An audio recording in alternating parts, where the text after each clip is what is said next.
J'ai eu des problèmes de dos. Donc c'est pas un handicap lourd, j'ai pas de grosses restrictions si ce n'est vraiment le port de charge en fait. C'est pas une pathologie qui est très très grave comparée, je pense à d'autres personnes aussi qui ont des handicaps beaucoup plus lourds à gérer au quotidien. Moi c'était une hernie discale donc c'est malheureusement quelque chose qui arrive à beaucoup de monde. J'ai été mécanicienne monteuse. J'ai été licenciée de mon ancienne entreprise faute de pouvoir me reclasser. En fait, ça a échoué, on n'a pas pu me reclasser. Donc on est parti d'un commun accord sur cette solution-là. Donc j'ai été accompagnée quand même, j'ai fait un bilan de compétences. J'ai fait un essai en fait dans un autre service. Mais ils avaient besoin de quelqu'un en fait de former rapidement. Et c'était vraiment très très loin en fait de moi, ma formation. Et donc je me suis retrouvée à l'approvisionnement en bureau.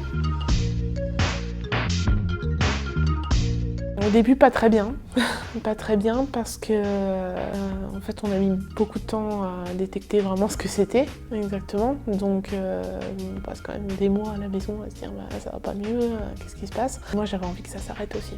C'est-à-dire que je voyais, je sortais d'une année quand même difficile, je savais pas trop où j'allais.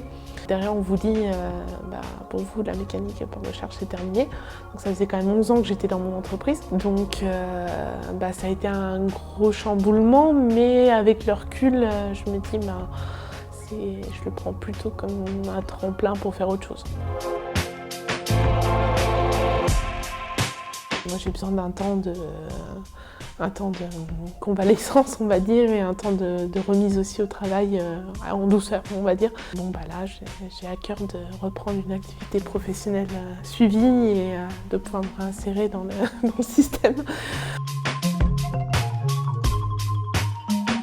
J'ai pas ressenti jusqu'à présent vraiment de discrimination par rapport à ça, autre chose, des choses comme ça qui peuvent faire peur un peu. Je pense que jusqu'à présent c'est surtout ce qui m'a fait peur aussi, à me dire est-ce que les gens vont accepter de me prendre vu que j'ai une reconnaissance de travailleur handicapé.